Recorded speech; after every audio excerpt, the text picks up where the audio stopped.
Brun, bonjour. Bonjour. Vous êtes venu ici pour nous parler aussi de la contribution que vous co-signez pour le 81e congrès du Parti Socialiste qui se tiendra à la mi-juin. On va en parler, mais un mot sur cette manifestation que prévoit le Rassemblement National pour dimanche. Vous vous inquiétez?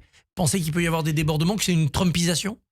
En tout cas, ce que je constate, c'est la grande indifférence des Français malgré le battage médiatique autour de cette affaire. Les sondages montrent que la majorité écrasante de gens trouvent que cette décision était justifiée. Et à part le socle très réduit des aficionados de Marine Le Pen, les gens pensent que les politiques sont pas au-dessus des lois, que les décisions s'appliquent. Et même sur cette affaire de l'exécution provisoire, nous-mêmes, les Français, on a des exécutions provisoires dans un certain nombre de cas. Par exemple, vous perdez votre permis, même si vous faites appel, eh bien, votre permis il est perdu et vous pouvez pas aller travailler. Vous êtes chauffeur-livreur, vous perdez votre permis. Pendant 6 mois, vous n'avez pas le droit de travailler. Pour un politique, vous détournez 4 millions d'euros, pendant 5 ans, vous n'avez pas le droit d'être éligible. Certes, sur la décision, mais là, il y a une riposte qui est une manifestation parce qu'il y a eu un émoi populaire. Je vois pas l'émoi populaire, je vois l'émoi dans le système, c'est-à-dire un certain nombre de gens qui pensent eux-mêmes, dans l'amicale d'ailleurs, de ceux qui se sont manifestés, c'est des gens qui sont eux-mêmes mis en examen ou qui eux-mêmes vont avoir affaire à la justice dans les prochains jours. Mais je constate une grande indifférence des gens. Moi, ce week-end, j'étais sur le terrain. Je suis dans une circonscription qui est plutôt favorable aux idées de Marine Le Pen et les gens me disaient si elle est condamnée, elle est condamnée et de toute façon on prive personne d'un choix. Jordan Bardella est là, prêt, on voit bien que dans les sondages d'ailleurs il fait le même score que Marine Le Pen. Donc cette histoire c'est beaucoup de mousse à mon avis pour un effet très faible en vérité dans l'opinion publique. L'exécution provisoire tout de même qui donne l'impression que la justice choisit les candidats qui peuvent se présenter à la présidentielle, ça crée de l'émoi. Il y a la loi Ciotti bien sûr et vous ne la voterez pas, je comprends bien. Il y a aussi Gérard Larcher qui dit attention si on est allé trop loin dans la loi, faut en débattre, faut corriger. Oui, en tout cas, ça, je le dis, l'exécution provisoire, ça s'applique à plein d'autres cas. Je vous parlais tout à l'heure du permis de conduire, et puis ça a des effets très concrets dans la vie des gens. Moi, je crois en tout cas que les faits sont accablants. Dans les mails, elle explique elle-même le fonctionnement de détournement qu'elle met en place.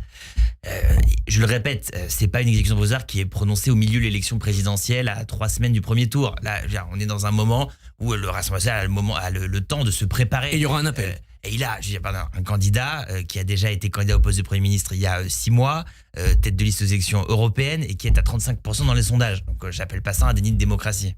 Alors on va parler de ce nouveau socialisme dont vous vous faites l'un des promoteurs. Un cas pratique pour commencer. Trump inflige 20% de droits de douane à l'Europe. Que ferait un gouvernement nouveau socialisme? Nous, ce qu'on propose, c'est de sortir d'une forme de naïveté sur ces questions. J'ai fait une note à la Fondation Jean Jaurès il y a quelques semaines sur l'industrie automobile. On propose un droit de douane de 100% sur les véhicules chinois pour... 200%. De 100%. Oui, 100%. Ça veut dire que les Chinois feraient des mesures de rétorsion si on fait ça. Il y a un moment, on est en train de se faire inonder en vérité de voitures chinoises et la France et l'Europe n'est pas prête aujourd'hui à ce marché. Il faut nous défendre. Moi, je crois qu'il faut, dans la guerre commerciale, jouer à armes égales. S'il y a 20% de droits de douane, il faut nous aussi mettre ces 20% de droits de douane en face. L'Europe est à la hauteur de ce rendez-vous? Écoutez, pour l'instant non, puisque l'Europe reste dans le logiciel qui était celui qui présidait dans les années 90 d'adaptation à la mondialisation libérale. Aujourd'hui, on est dans une phase qui est le retour des empires, le retour de la guerre, le retour de la souveraineté, de la guerre économique. Il faut que l'Europe se dote de moyens de défense. Je crois que les esprits sont en train de changer. Alors vous présentez avec Jérôme Guedj, Laurence Rossignol, Fatima Yadani et d'autres ce texte, contribution au congrès du Parti Socialiste qui se tiendra à la mi-juin.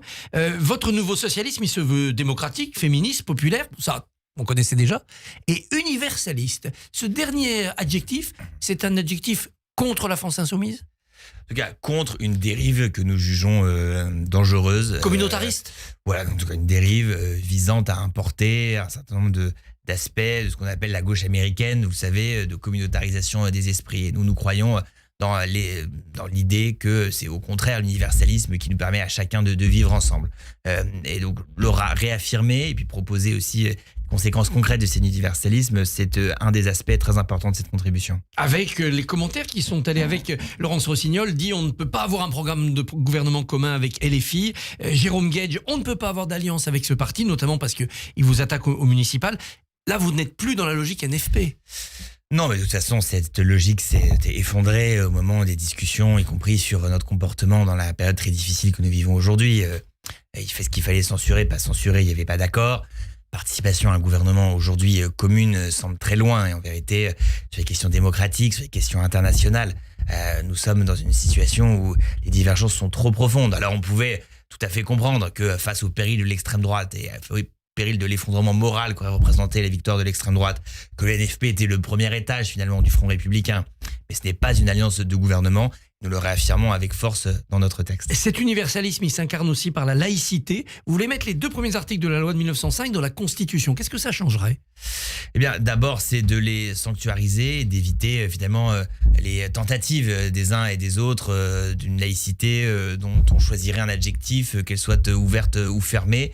Donc de réaffirmer cette force dans le plus haut de nos textes, le texte de la Constitution. Ça protégerait mieux ? Est-ce que ça serait une arme pour qu'on puisse exercer ses religions sans être sous la coupe des communautaristes ? Nous proposons surtout de créer un défenseur de la laïcité qui soit un peu comme le médiateur de la République jadis, une personnalité qui soit chargée de donner un guide. On voit bien que dans tout un tas de cas... Par exemple, le voile dans le sport, il pourrait se prononcer, ce défenseur. Dans le sport, et que ce soit une personnalité au-dessus de tout soupçon qui puisse finalement être la bouche de la loi de 1905 et que sans aucune polémique donne des directives claires aux uns et aux autres dans les services publics. Et je crois qu'aujourd'hui, le problème, c'est le flou. On l'a vu sur la question de l'abaya, où il a fallu faire une circulaire pour aider les chefs d'établissement qui est dans une grande difficulté en vérité. Et là, c'est la même chose aujourd'hui sur cette histoire de voile dans le sport. Moi, je ne suis pas favorable à l'interdiction du voile dans la pratique sportive individuelle, bien sûr. Il faut qu'on ait des directives claires. La laïcité, c'est un principe auquel nous sommes très attachés. Et ce défenseur de la laïcité que nous souhaitons mettre dans la Constitution fait partie des solutions. Il y a un concept auquel je sais que vous êtes personnellement attaché, c'est le concept de parité populaire. C'est quoi la parité populaire ? Alors, nous proposons un nouveau logiciel pour le Parti socialiste et on constate quoi ? C'est que les ouvriers et les employés ne votent plus pour nous et que le Parti socialiste progressivement, à la fois s'est déconnecté de sa base électorale. On a été inventé pour défendre les intérêts des ouvriers et des employés et s'est déconnecté aussi de ses fondamentaux. On parlait de la laïcité et de l'universalisme tout à l'heure de la République. Sur la question de la représentativité, aujourd'hui 80% des députés sont cadres alors que 80% des Français ne le sont pas. Et ce que nous souhaitons, c'est favoriser l'entrée d'ouvriers et d'employés en politique avec une école que j'ai créée qui s'appelle l'école de l'engagement et en réservant en fait des places dans nos investitures à des gens qui soient ouvriers et employés. On ne peut pas être le parti du peuple sans le peuple. Et je crois que c'est aussi une manière d'amener à nous des gens qui ne nous font plus confiance aujourd'hui. Est-ce que vous souhaiteriez le mettre dans la loi ? C'est-à-dire que tous les partis soient obligés d'avoir une représentation sociale équilibrée ? Non, parce que nous sommes universalistes, mais en tout cas que nous, les partis de gauche qui prétendons représenter le peuple, alors que nous montrions l'exemple. Je rappelle que Pierre Mauroy disait « J'ai fait l'ENA, l'École nationale des apprentis », que Pierre Bérégovoy était lui-même ancien tourneur-fraiseur. Et aux dernières européennes, c'était plus le cas. On n'avait plus d'ouvriers sur la liste. Non. Vous l'aviez signalé. Je l'avais signalé à l'époque. Je rappelle qu'en 79, le deuxième sur la liste de François Mitterrand était un agriculteur. Et je me dis vraiment, on peut pas, la gauche, se déconnecter autant rester dans les centres-villes urbains avec des gens très éduqués. Il en faut. Jaurès avait fait Normal Sup, Léon Blum était conseiller d'État. Mais il faut, je crois, dans le mouvement social de la gauche, ouvrir grand les portes et les fenêtres. Cette ultra-professionnalisation de la vie politique, elle produit un discours creux. Aujourd'hui, on a l'impression que le Parti socialiste, c'est des professionnels de la politique qui parlent une langue morte. On a besoin d'ouvrir les portes. Et je crois que cette parité populaire fera venir des profils nouveaux dans notre parti. Alors la gauche, Annie Mitterrand, on la retrouve aussi dans cette proposition, réhabiliter l'intervention directe de l'État dans le marché et au capital des entreprises. Vous voulez des nationalisations, mais il n'y a plus d'argent. Alors, c'est pas les années Mitterrand, c'est plutôt les années 2020 avec le retour des empires, le retour de la guerre, le retour de la souveraineté. Ce que je constate aujourd'hui, c'est que les États-Unis sont les premiers à prendre des participations publiques dans un certain nombre de domaines, que les questions des nationalisations d'un certain nombre d'entreprises stratégiques se posent partout, y compris chez les macronistes qui sont montés au capital d'EDF, par exemple, pour préserver sa souveraineté.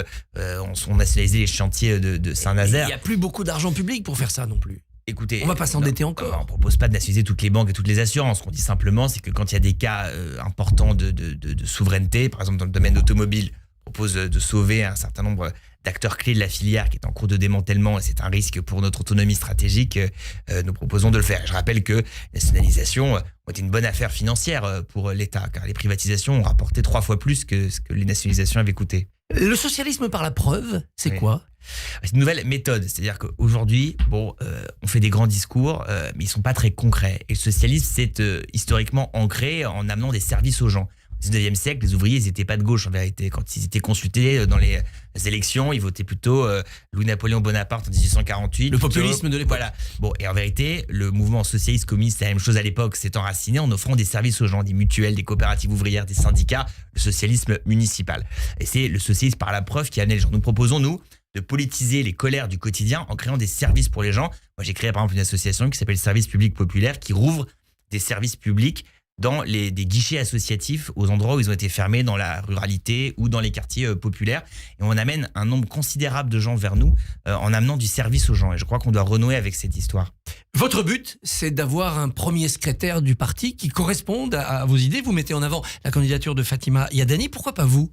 Fatima Yadani est première signataire de notre texte. Donc on la voit logiquement comme la chef de file. Non, nous n'avons pas tranché cela. Donc là, c'est la phase des contributions. Donc il n'y a pas de première. En vérité, il y a une première signataire de la contribution. Et puis ensuite, il y aura une discussion avec les autres. Et c'est le premier signataire du texte d'orientation, de la motion, qui lui ou elle sera candidat au poste de premier secrétaire. Vous êtes candidat ? Pour l'instant, il y a une diversité de possibilités et puis surtout, il faut pouvoir rassembler. On va pas faire. Il faut rassembler que les autres contributions. Il y a 6 contributions sur la table. Et il faut que ce soit 5 contre 1 pour que ce soit pas Olivier Faure qui soit reconduit. Il faut en tout cas que les uns et les autres discutent ensemble, trouvent une candidature d'apaisement qui propose une nouvelle méthode et qui mette chacun autour de la table et mettre en place un nouveau parti socialiste, un programme crédible pour 2027, car le nôtre aujourd'hui, on ne sait pas quel il est en vérité. On a celui du NFP, mais enfin, il faut le mettre à jour considérablement. Des sujets qui parlent aux gens, des sujets le pouvoir d'achat, la feuille de paie, nous disons la centralité de la question de la feuille de paie, nous la remettons très fortement dans cette contribution. Pour les secrétaires qui préparent les élections municipales, parce qu'elles vont être difficiles, je crois, pour nous, et puis permettre la victoire en 2027. C'est-à-dire que ce congrès doit aussi être le début d'une logique présidentielle avec un premier secrétaire qui serait le candidat ? Non, nous pensons qu'il ne faut pas qu'il soit candidat à l'élection présidentielle, qu'il doit justement mettre le parti au travail. Proposons de faire des assises de la transformation où on met ensemble les intellectuels, des chercheurs, la société civile, les gens dans les salles des fêtes et on construit un programme, encore une fois, qui parle aux gens. La question du salaire qui est centrale aujourd'hui, la question de l'énergie qui est centrale aujourd'hui, la question de l'écologie populaire. On fait payer le coût de l'écologie à ceux qui polluent et pas à ceux qui prennent leur voiture tous les jours pour aller travailler à 70 km de chez eux. Il faut que tout ça, on arrive à le mettre en œuvre. Et il peut y avoir une union des oppositions sur ces thèmes-là pour avoir une seule motion. Je crois. Enfin, en tout cas, il faut qu'il y ait un rassemblement le plus large possible dans le parti, pas seulement des oppositions. Moi, je crois qu'il faut un rassemblement large dans le parti, avec un premier secrétaire, avec une nouvelle méthode qui mette en place une équipe diverse, qui soit focalisée sur la conquête du pouvoir pour à la fois redonner de l'espoir aux gens et empêcher la victoire de l'extrême droite en 2027. Alors la gauche a un candidat à la présidentielle depuis mardi, c'est François Ruffin. Est-ce qu'il est dans cette orbite que vous appelez de vos voeux ? Écoutez, je ne sais pas exactement ce qu'il souhaite. Il est plus LFI quand même maintenant. Oui, en tout cas, le rassemblement doit se construire. En tout cas, je crois qu'on a besoin de partis politiques forts. Que les partis politiques doivent amener des propositions dans le débat. Et ce qui a manqué d'ailleurs à notre pays durant les dernières années, c'est que les partis politiques ont été faibles et avec peu d'idées en vérité. Donc l'intérêt national aujourd'hui, c'est que les partis travaillent et ce congrès va nous permettre, je l'espère, d'avoir un programme crédible pour 2027. Faudra passer par une primaire à la fin ou... Une désignation par les militants. Nous ne sommes pas favorables, nous, à une primaire ouverte ou une sorte de grand rassemblement. Vous auriez une primaire où il y aurait à la fois François Ruffin et François Hollande comme candidats, ce qui nous rappelle un peu 2017. Ça n'a pas de sens. Pas très crédible. Travaillons à un projet clair de société qui soit enthousiasmant pour les gens. Désignons un candidat. Après, on verra comment on se rassemble avec les écologistes et les communistes. Philippe Brun, merci. Bonne journée. Merci à vous. Radio J. Retrouvez le Barbier du matin.